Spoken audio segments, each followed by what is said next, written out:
keys because you know what? I did. You hear me? On today's show, episode 8, I've been giving y'all 1 through 7. Today is 8. And guess who I got with me? I got a special guest with me.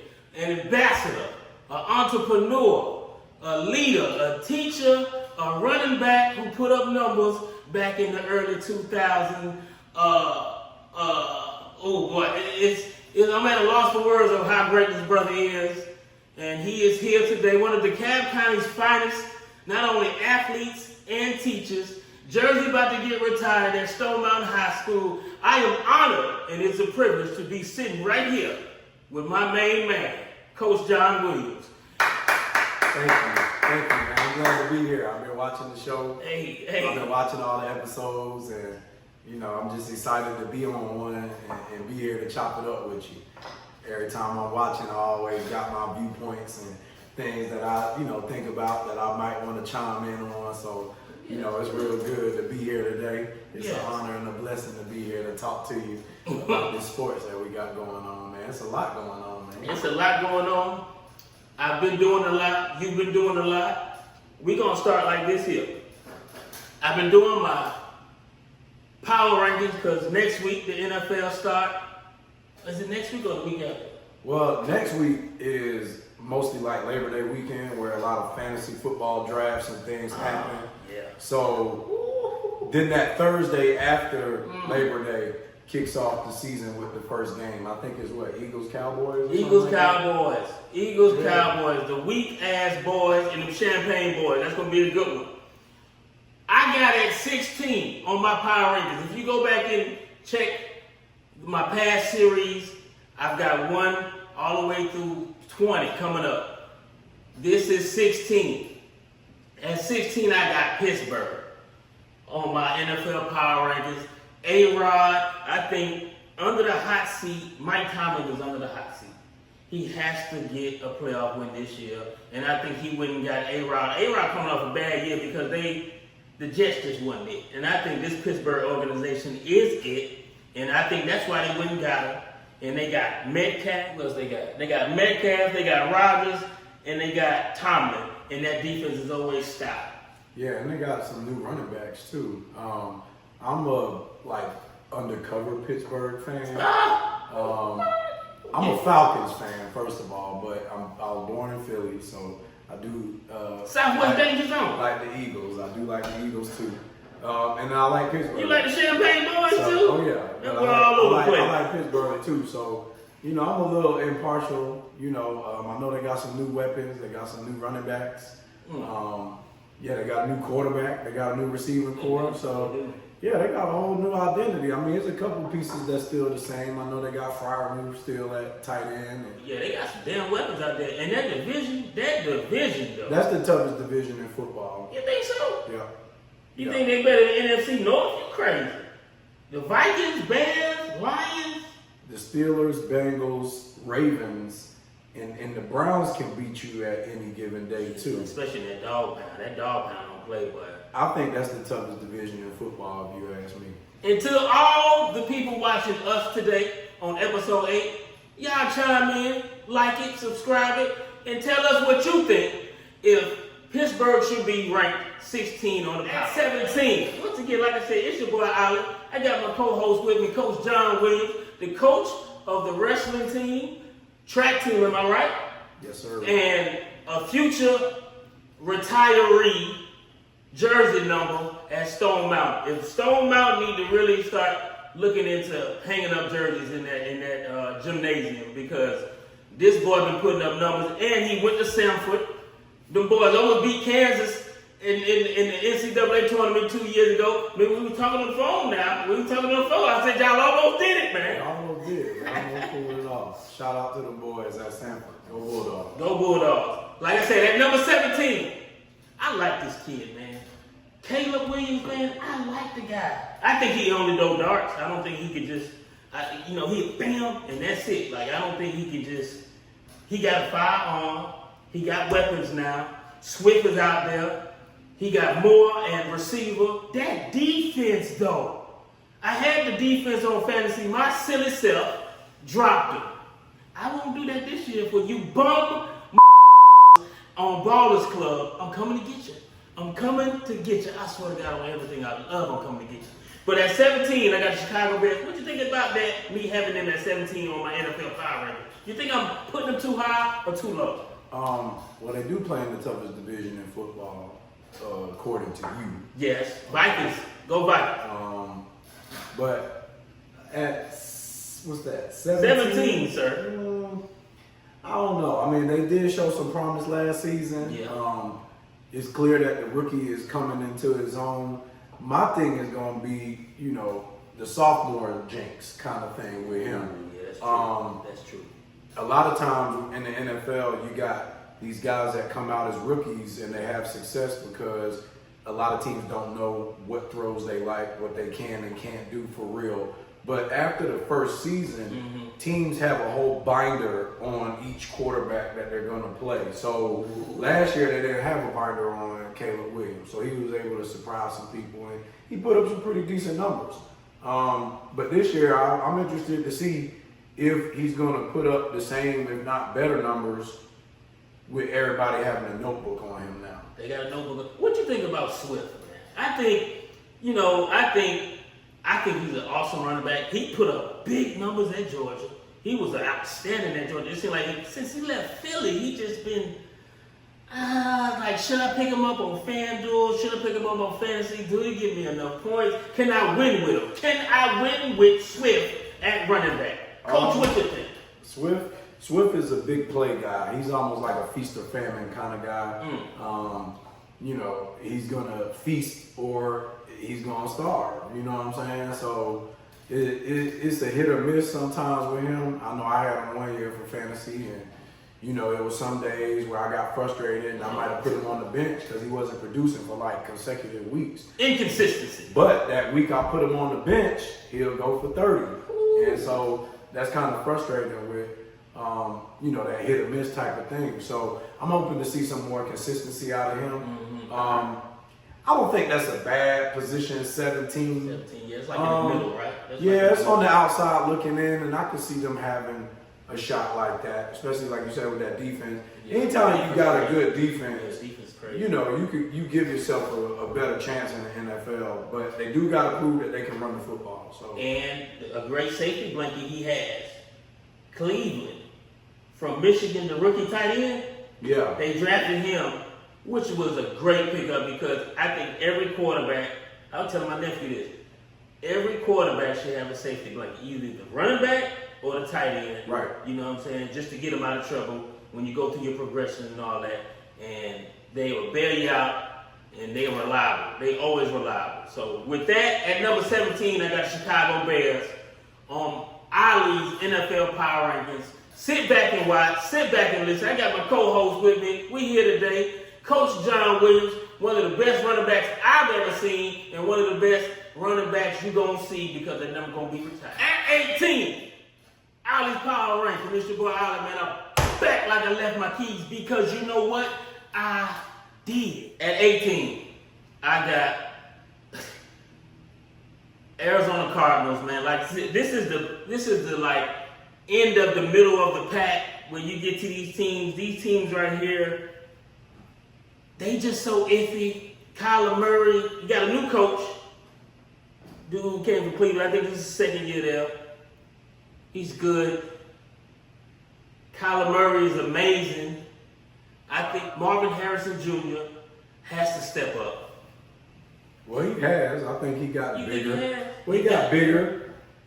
Got in the weight room, put on some weight. I mean, he was a rookie last year, so to ask him to, step up, I mean, we're gonna see what he does, his sophomore year. And one thing they do have is a hell of a running game in Connor. Oh, yeah. That boy run hard. Oh my God, that boy run hard. And he got Mick Bright. Is it Mick Bright? Beast. So really, it's really, at the end of the day, it's up to Kyler Murray and what that offensive line, because he be running for his life out there. Y'all got to start blocking out there for that man. Right. That man got amazing potential. Not potential. He's already at the potential stage. His ceiling is so high. But if he say hike and got to just run, that means he cutting off one side of the field. I mean, his arm is strong enough to throw to the other side while he's on the run. because he's a short, stout guy, but he is just amazing with his arm and his foot. But he just needs more time in the pocket, because you give him more time in the pocket, and that's a weak division too. My God, that division weak, man. You think so? Yes, I know so. You got Seahawks, Cardinals, Rams, 49ers. I mean, anybody can win that division. Yeah, I guess it is. Well, I think the Rams will probably take it. That's if Stafford can stay healthy. Stafford can stay healthy. 49ers, they're always going to be who they are too, so they're going to always have a chance as well. The Cardinals, I like that spot. They're not too far off from Seattle. Yeah. They're pretty much in the same spot, just trying to establish themselves. Also, teams on the outside looking in.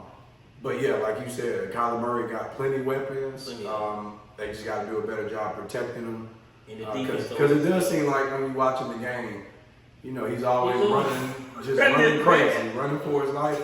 But sometimes when I'm watching, I'm thinking that's part of his game too. Just, you know, being able to be somewhat of a jitterbug and, you know, be anywhere on the field to be able to release a ball to make a big play. So they do depend on the big play with him, you know, scrambling and playing that schoolyard style of football, but they can go back to the run game with Connor. Yes. Oh, kind of establish authority that way too. So I see them competing. Just don't know how well they're gonna be as far as like the top of the division or anything like that. But I can see them having some upset wins here and there. Yeah. So with that being said, and that's heard from the coach now. This the coach. This the man that been on the field. He been on the gridiron. He part of the gridiron game. He part of the Ballers Club. You hear me? That man said he gonna win the whole thing this year. That's another story. But however, we got Arizona Cardinals at number 18 on Ali's Power Rankings. Number 19, Ali's Power Rankings. Man, I told you I'm back like I left my keys, because you know what I did. At number 19 on the Power Rankings, a lot of people wouldn't put wouldn't put this team up this high, but they was only lacking a quarterback, and they got one now. The Seattle Seahawks. I got him at 19 on Ali's Power Rankings because Sam Darnold has rebirthed his career, resurrected his career, and now he has a coach that likes to throw the ball, likes to run. The offense always been stout.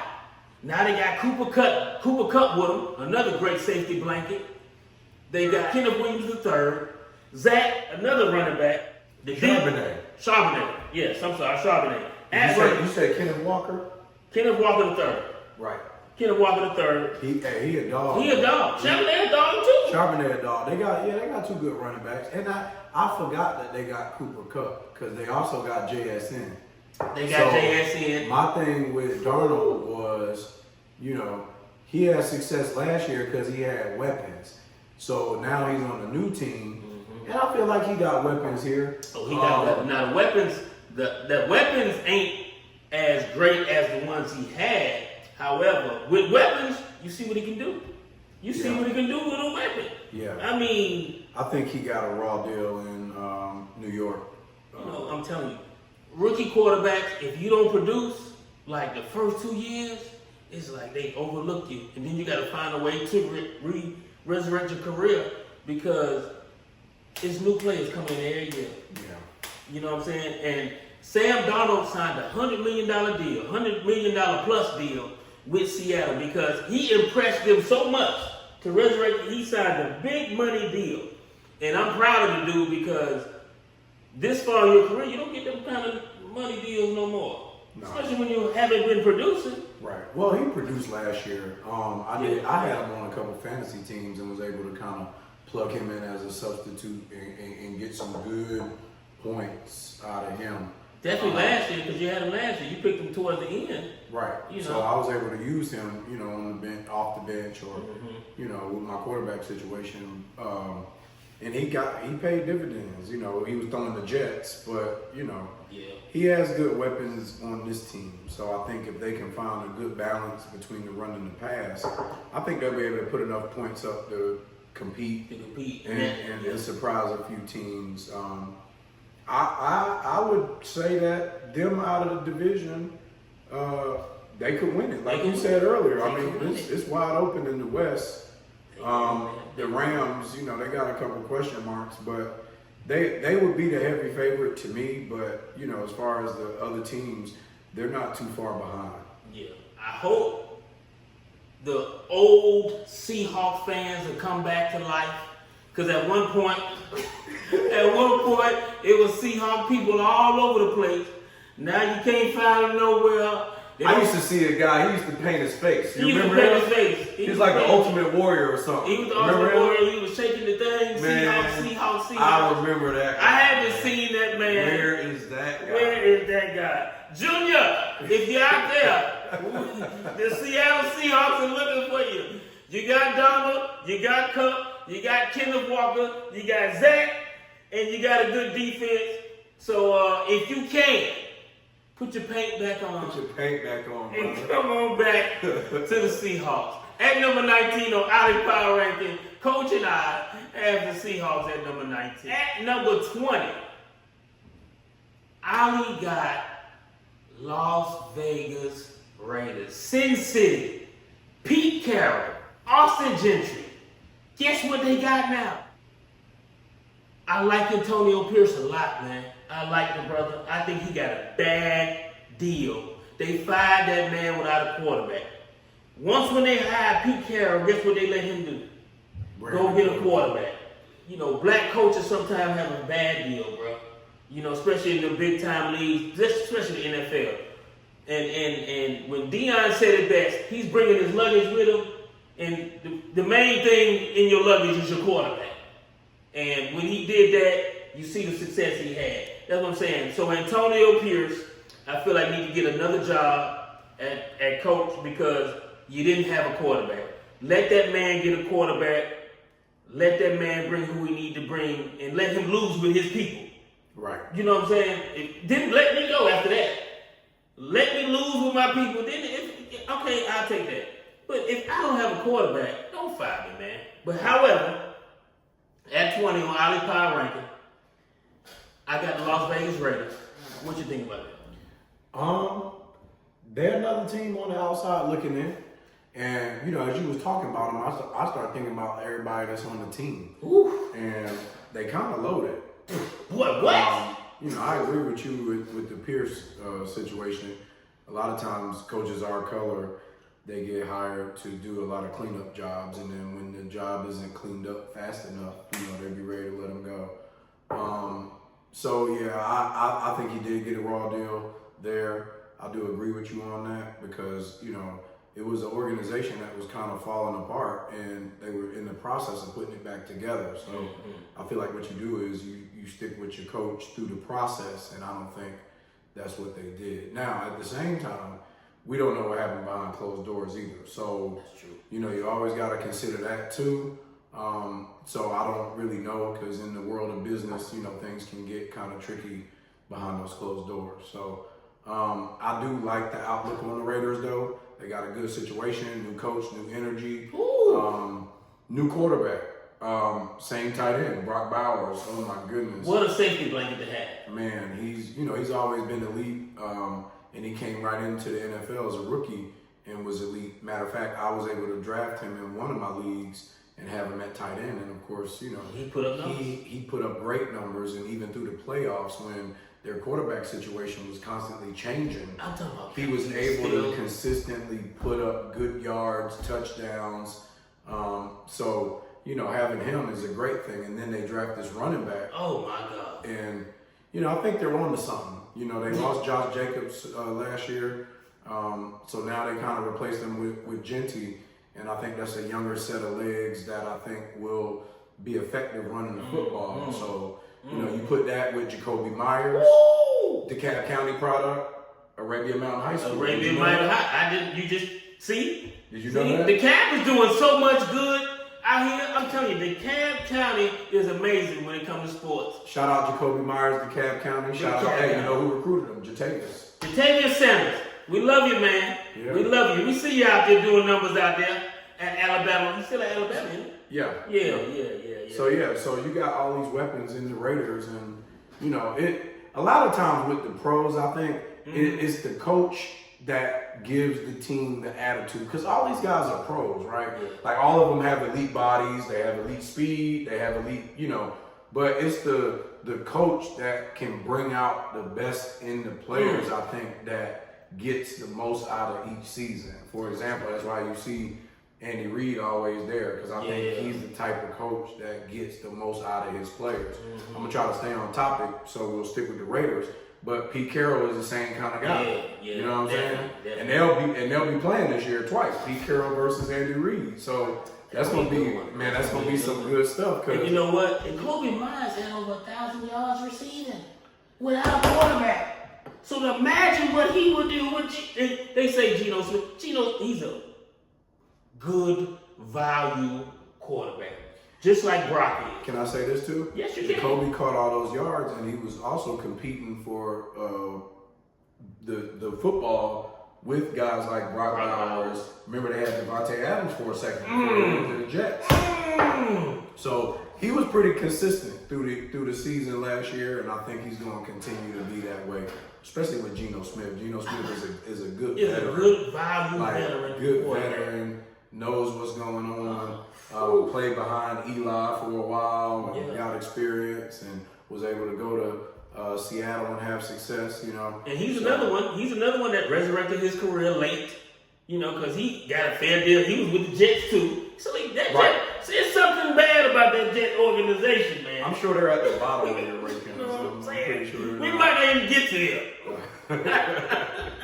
And with that being said, at 20, we got Las Vegas Raiders on Ali's Power Rankings. On today's episode, episode 8, I got my co-host with me, John Williams, who's amazing. And that's the rundown from 16 to 20. I got 1 through 20 all the way on the episodes. Instagram, Facebook, you can go check them out. They're in the links. So with that being said, this your boy Ali. I'm back like 11 keys, because you know what I did again. I got Coach Williams with me. Coach John Williams, to be exact, the Hall of Famer, the ambassador, the entrepreneur, the family man, the father, the uncle, the brother, who has been nothing but a true Hall of Famer who deserves a gold jacket. And guess what? I just found out on our break that he is getting the gold jacket. He is inducted into the Hall of Fame. To all the Coach William fans out there, to all the Coach John Williams people, to all the people that don't know Coach John Williams, my co-host today on the Ali Show, sit back and watch, sit back and listen, be back like we left our keys. This man is being inducted into the Georgia Track and Field Coaches Association. Did I say it right? Georgia Track and Field Cross Country Coaches Association. Okay. But yeah, I coach both cross country and track and field. And for my contributions to the sport and for the high school sport in Georgia, I was told that I'm going to be inducted into the Hall of Fame for track and field for high school coaches. And it's an honor. It's an honor, yes. I had to think about, you know, a lot of the contributions that I've done with track and field. And I've been in this sport for almost 20 years.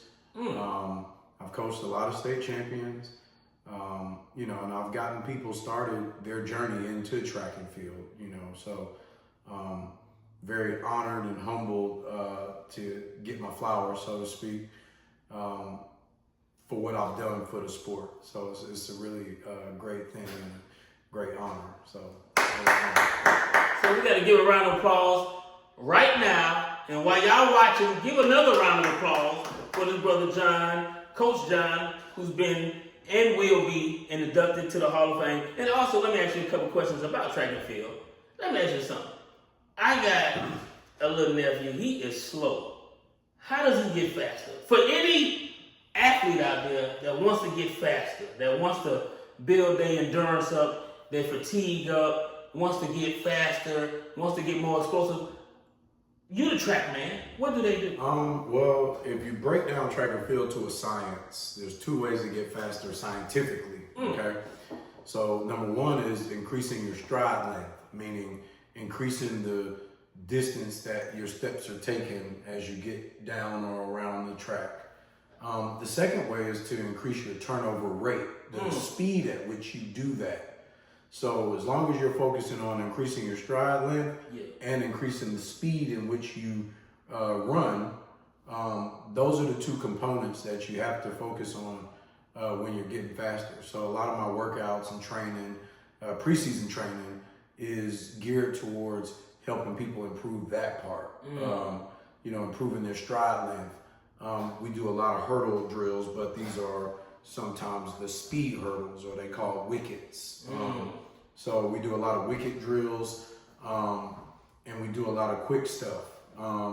The best way to train somebody to run fast is to run fast. So a lot of the workouts is gonna be fast. We're gonna do a lot of things that are fast. We're gonna do a lot of things that kind of get you and your body acquainted with running at that high level.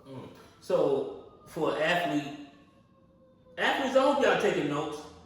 And then for an athlete like who just sitting at the house, who's playing sports, who's working out and doing all that, who does he go to at the school he goes to? Or does he got to find a coach? Or how does he want to become faster? Where do you become faster at? Playing sports, I think, does it. For example, a lot of my programs, I run a wrestling program and a track program at our school. And a lot of the boys right now are playing football. Okay. So, they're playing football and they're getting this training, and some of that is speed training, and some of that is just conditioning training. But you get these kids that are playing these sports, and then you bring them into your sport to try to use what they've developed in the other sport, and see how it can help you, in the sport that you coach. So those kids that are not playing football, I do have a 3-day-a-week regimen that I put them through, where we do a lot of training. We're upper body, lower body, speed endurance, long distance running, a lot of plyometric jump training type stuff. So we do a lot of that 3 days a week, and that's for the kids that are not playing football or volleyball, because I do have girls as well. So the girls would be expected at this time of year to be playing volleyball or cheerleading or something like that, which they would get, the proper training and workout conditioning that they need. So when they join my team, winter, we have wrestling, spring, we have track. They're already in pretty decent shape. And then in the fall, I run our cross country program. Ooh. So that's another way that I get the athletes who are not playing sports to sort of engage with me to prepare themselves for their upcoming sport. What about off season? Do you have like cross country off season? Not really. Me personally, I need time off, and the kids also need time off. So in the summer, we do take those 2 months and we don't do much. But the expectation is when we come back to school that you're back working out 3 days a week, preparing for your winter sport or spring sport through signing up with cross country. Okay. Okay. So that's the expectation. We don't really run too much in the summer because we do rest, and I need rest because running these 3 sports, I need time for my family. I need time to vacation. I need time, just to have that balance. We do take time off. So do y'all hear that, athletes? And one more thing before we close on that topic: the diet plan.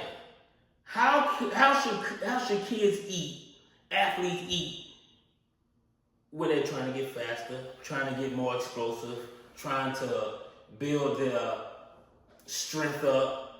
Is there a certain diet, a certain routine they need to eat, a certain kind of food? What is it? Well, when I was in school, I had to meet with a nutritionist because, they wanted me to gain weight. And so basically the nutritionist broke the science down to me to gain weight or not. To gain a pound a week, you would need to eat 4,000 calories a day, which would be 1,000 calories for each of your 3 meals, and about 300 or 400 for the snacks that go in between. Morning snack, afternoon snack, night snack.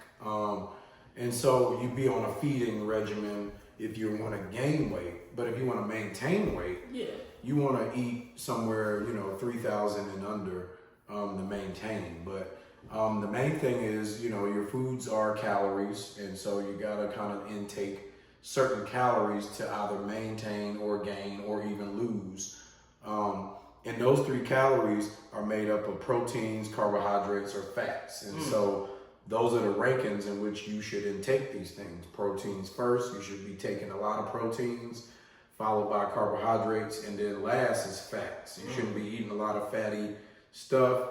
The protein-based stuff should dominate your diet because that helps the muscles build, and the carbohydrates as well. But the fats are the ones that are most damaging. But you do need them, but you shouldn't have a heavy dosage of them in your 4,000 calorie or whatever calorie you're doing a day type diet. All right, you want to keep the fats, at a minimum. Okay. Yeah. Well, as you can see, this is from the Hall of Famer, Coach John Williams. Woo! Man, when I tell you in today's show, when I told y'all episode 8 would be amazing, I was not joking, and nor was I telling a story. You hear me? On this episode 8, we have touched many topics, and we're going to continue to touch topics. On this segment right here, I call it the Fab 5 segment. When I say Fab 5 segment, I am noting that it's 5 athletes, I call it athletes because they're different sports, and they just on the radar in DeKalb County. And here, there's no particular order when I say this. At Tucker High School, there's a player called Jacoby Williams. So is he at Tucker or is he at Cedar Grove? He's at Tucker. The Shark has came back to Tucker High School. He's back in the water, floating, eating, about to tear these defenders up. Behind Coach Cam, Coach Gentry, Coach Jay. Jacoby Williams is somebody you need to keep on your radar. And these are DeKalb County people. I'm only talking about DeKalb County sports, DeKalb County people. And Jacoby Williams is on my Fab 5 segment. So I just want to say to all the people out there watching and viewing, remember the name, Jacoby Williams. Up next, we got Amani Green. When I tell you, I am so impressed with this linebacker from Stevenson High School. 20 tackles last week. What number is he? 14. Okay, yeah. 20 tackles. 20 plus tackles. Last week, when I viewed him, I watched him, I was so impressed. He's another person to have on your radar in DeKalb County. Yeah, Stevenson High School Jaguars, they are 2-0. Shout out to Stevenson. Shout out to Stevenson. My son is a Parkview player, so we had a chance to play Stevenson in the preseason. What's your son's name? Brett Williams. Brett Williams. You're going to be on my Fab 5. Trust me. Shout out Brett Williams. Shout out to Brett Williams. You're going to be on my Fab 5. Fab 5 going to go every week. We know that every week is going to be new athletes every week out of DeKalb County. Not just one sport, they athletes. We had a chance to play Stevenson in the preseason game, and I saw a lot of potential in them. They got a lot of weapons. Sky's the limit for those guys. They're top 10 ranked and poised for a good playoff run. So Yeah. I'm excited for them. I've known Coach Jux for a long time, and I'm excited for him too, man. I wish him the best. And they put up numbers against them. They beat teams. They don't just beat teams. They beat teams. Yeah, the last couple of weeks, man, they've been They really, dominate. Yeah, they've been showing dominance the last few weeks, and it wasn't really, lopsided when we played them either. They had a really good showing. I think it was 27-20 when the varsity stopped playing, but we were winning. Yeah. But then the young kids came in for Stevenson, which, I told my wife, I'm not gonna lie, when the young kids came in, I felt like Stevenson probably would have had the edge because, just over the last couple of years, they have been doing a really great job of developing those kids from, the CD Park ball level all the way up through middle school, all the way up to the high school. So, again, shout out to Stevenson, man, because they definitely developed the kids and they make Stone Mountain area very proud. Yes, they do. DeKalb County is really doing numbers, man. I'm so proud of DeKalb County. We lead the league in titles. We lead the league in titles. Nobody talks about that. Nobody says that. Yeah, We nobody are talks number about one in titles. So which means we put up numbers and we have the athletes. It's your boy Allen, and I'm back like I left my keys because you know what I did once again. I still got my co-host with me and we in this thing ballin'. I got John Williams with me, the Hall of Famer. When y'all see John Williams from this point on, Coach John Williams, I'm sorry, y'all call him the Hall of Famer because he has been inducted once again into the Georgia Track Field Coaches Association. If I'm saying it right, what is it? Yeah, we good. Okay. I want to talk about his running back, man. Hold on, man. No, I want to talk about that running back, man. I'm still on my Fab Five segment, and next up is Amani Morrison. You know, talking about Nisi Poo for sure. Yeah. Amani Morrison is a catcher. She's a catcher for Miller Grove High School softball team. And what they don't know, Miller Grove softball team went to the Final Four last year out there in Columbus, Georgia. And she's back her senior year, putting up numbers. Y'all go on Max Prep. She's been hitting inside the park home runs, outside the park home runs. The team, Miller Grove, is 3-0. They well coached. My brother coached the team. Shout out to Coach Otis. Shout out to Coach Otis. He out there coaching the team, coaching the girls up. And they out there making numbers, doing numbers. And they looking to go back-to-back Final Four region champs. So with that being said, that's Amani Morrison on my Fab Five segment. She's on one of them. I'm going to scratch her off the list because we going through all of them. But I want to say something real quick. Go ahead. I haven't been to a game this year, man. I was hoping to get to the game last week. They had one at 5:30, but I just couldn't make it because of my schedule. But Yeah. Last year I did go to a playoff game, and I saw the energy in the dugout. Those girls really believe, Yeah. and those girls are really playing softball. Mm-hmm. You know what I'm saying? Like, you know, DeKalb doesn't always get the notoriety for certain sports. You know, we are mainstays in certain sports, but other sports we don't always get the notoriety. And when you go to a Miller Grove game, you're gonna see softball being played. Like, they're playing real softball. You know, I know they lost the pitcher last year, Amaya, she's gone, but as far as the game goes, like, they're playing softball. And I know Armani is leading the pack at this point. Yes. And so she's going, you know, not, you know, lower the standard. She already knows what the standard is. Yeah. So she's maintaining the standard. So, Exactly. you know, it is a real exciting thing to see though. So if you get a chance, you know, you want to go to see a Miller Grove softball game. for sure. Oh, no, like I said, Coach John Williams, myself, Ali Morrison.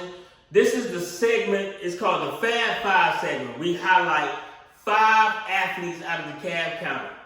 We have notarized Jacoby Williams, Amani Green from Stevenson, Jacoby Williams from Tucker High School, the Shark, Amani Morrison, the catcher from Miller Grove High School She have a softball. nickname?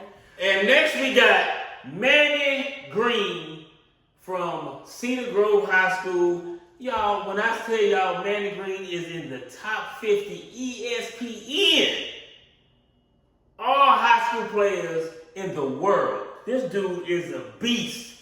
He's a small forward / 5'4", 3'2", or 1. This dude is a beast. Go to Cedar Grove.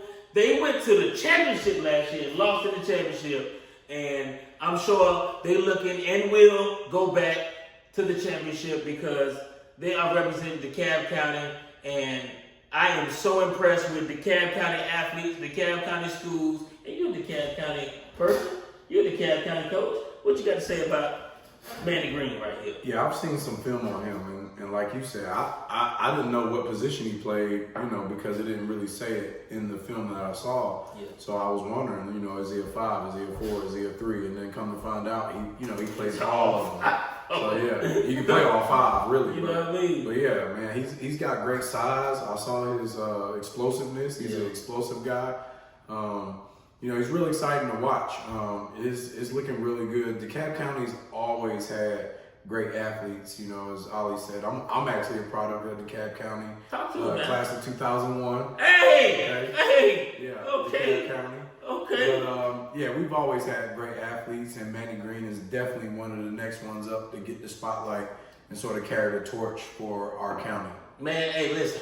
One thing we're going to do to represent our county, DeKalb County, it's some ballers came out of here. Football, basketball, softball, volleyball, badminton, track and field. It's some ballers came. Once again, we're going to say it again. Coach, DeKalb County runs Georgia in state titles. DeKalb County runs Georgia. DeKalb County runs Georgia in state titles. We got one more athlete on the Fab Five segment. And this is the one I've been waiting on. This is the one you've been waiting on? I've been waiting on this guy. I said this running back right here. Man. He's a running back. See, I done gave it away. This is a running back. This young brother is so tough, man. Man, he's so powerful, man. His number is 7. His name is Jaden Johnson, and this dude is a wrecking ball with the football. And you're a running back. Can you elaborate more to the people out there? Jaden Johnson, go ahead. Man, this guy is unbelievable, man. I've had a chance to see him a couple times in person, and I've watched a lot of film on him. Again, I'm a Parkview parent, and we played Stevenson the last 2 years in our preseason game. So, that allows us to have access to film on these kids. So this is a guy that I've watched for, the last 2 years or so. 1,000-yard rusher last year. And this year, of course, that's the same expectation. And he's on the same track. He's a big play guy, but he's a powerful running back. So he can do kind of both. He can ground and pound, but he can also give you a sort of lightning play where he hits the hole and he's really explosive. He got good feet. I mean, I've seen him in certain plays where he's using good, change of direction and things like that. So, I really like him. Every time I see him on social media, I say he's my favorite running back in the state this year. Next to a guy, Cedric Addison. He's also another one of my favorites. Shout out to Cedric Addison, Peachtree Ridge. Okay. Yeah. So y'all remember that name? Yeah, Cedric Addison. He's also Boston College commit. Okay. Oh, he already committed. Okay. Yeah, he's committed to Boston College. But yeah, those are some of my favorite running backs in the state. Ty Boogie, he's another one. Yeah, I heard of Ty Boogie for sure. These guys are really great running backs. They play the position with good technique and they execute, man. So Jaden Johnson, man, you're one of my favorite if you see this. This is my Fab Five segment, and I'm gonna do it every week. Jacoby Williams, Armani Morrison, Manny Green, Amari Green, and Jaden Johnson, and I got the Hall of Fame coach with me, and we out here. It's your boy Alec, man. I'm back like I left my keys because you know what? I did. Once again, I know it sounds cliche. I done said this already. I'm sitting with a Hall of Famer, man. This man has been inducted to the Hall of Fame, the Track and Field Hall of Fame Georgia Association. Coach Williams, once again, my co-host, episode 8, we here. And one thing we're going to discuss, I've never played college football, but I got somebody that's sitting next to me. When you see his jersey back in Sanford, it got an NCAA badge. And one thing, they got Georgia ranked 5. Yeah. But before we go there, I think the best college football quarterback in the nation is Avery Johnson, and he plays for KSU. This guy is amazing. You heard of him? Yeah, I've seen him on film. That's just my opinion. Man, he got the tools. I mean, He's 6'3". He mobile. He got size. He can throw. He's 6'3". He can do it all. And I definitely like him as a player. So yeah, it's on. So you ain't got shit to do. Go watch some college football. I need your opinion, coach's opinion, because you've played it. This is a level a lot of people never get to. College football. Whether it's D1, D2, and matter of fact, break down the difference between D1, D2, FCD. What you saying? Go ahead. FBS. Talk to him. Okay, yeah. So with D1, you got FBS and FCS. And what does With that football. With football. mean? Yeah. Because with basketball or anything else, like it's wide open. Okay. Like No matter what conference you are, if you're Division One, you can compete for a national title at Division One, except for football. In football, you got FBS and FCS. FBS is the conferences that basically can play in bowl games. So those are the ones that are eligible to go to the playoffs and things like that. Okay, but then you got FCS, which would be like North Dakota State, Sanford. Shout out to Sanford. Shout out to the Bulldogs. Bulldogs, Wofford, schools like that basically compete in a college football actual playoff, from start to finish. It's maybe about 3 or 4 rounds, and then they play in the final national championship. So you got If FBS. you didn't know Coach Williams, then you know him now. You better go Google him. Put them highlights up on these motherfuckers, because they don't understand who you is. But we're gonna find out today. Boxing, a sport I really love. First of all, I want to highlight a young brother named Chase Scott. So if you're watching, if you're seeing this, What they call them, Sharp? they call him Sharp. Yeah, Sharp. they call him Sharp. The boy, Sharp, aka the Silent Wolf, the Wolf. The boy went out there, finishing the Final Four Golden Gloves in Tennessee, and then he went out there in Arkansas and won the belt out there in Arkansas. So shout out to Chase Scott. If you watch it, if you ever see this, I want to shout you out and say, man, September 13th. Now that's a fight. Canelo versus Crawford in Las Vegas. Now that's one we've been waiting on. Yeah, now that's a real fight. And that's a real fight. Canelo, he's getting older, but he's so sound. They both old. But he's so sound at what he do He's tough. that, he gonna show up. You know what I'm saying? And then of course Crawford, but untouchable. You know what I'm saying? That dude is real technically sound. So I think you're gonna watch a real match It's of gonna be a real fight, yeah. skilled guys that's gonna really box. So, I'm really looking forward to that one. I know it's gonna be star-studded. I gotta get me an outfit for that one, man. Yeah. Crawford went up 20 pounds to fight the man. Who you got to fight? Yeah, I didn't know that. What you gonna get about that? Canelo sitting at 168. Right. He said, you know what? You gotta jump. Think about it. He beat my boy. Shout out to my boy, Errol Spence. Come on back, man. We need you, man. Boxing needs you. It's okay. You lost one and that's it. That's a good one to lose. It's all right. But last fight was 154. 148 or 143. I'm sorry, 148 or 143. And he's going up 20-some pounds at 168. Yeah, that's impressive. I'm a wrestling coach, so I know how weight classes kind of go as far as people being able to gain weight, cut weight, things like that. So to be able to gain 20 pounds, to be able to fight this fight, that in itself is very impressive. The other part is, can he still be, explosive? Can he still hit his punches and kind of snap them the way they need to be hit? It's definitely a lot of different storylines in between the lines with that boxing match, and I'm definitely looking forward to that one. Do you think he could maintain that speed that he had at 143? See, that's the question. I don't know. I have a better question for you. Who do you have? You put me on the hot seat just I like did that. right there. We not finna do all this. Who do you got September 13th in Las Vegas? Who do you have? Canelo versus Crawford after you win. I'm not gonna lie, Canelo is one of my favorite boxers. You better not lie. I definitely rank him in the top 3. What you got, bud? No, I'm talking about as far as my favorite boxers. David Benavidez is my #1 favorite boxer. Okay, so Mr. Walk On Down.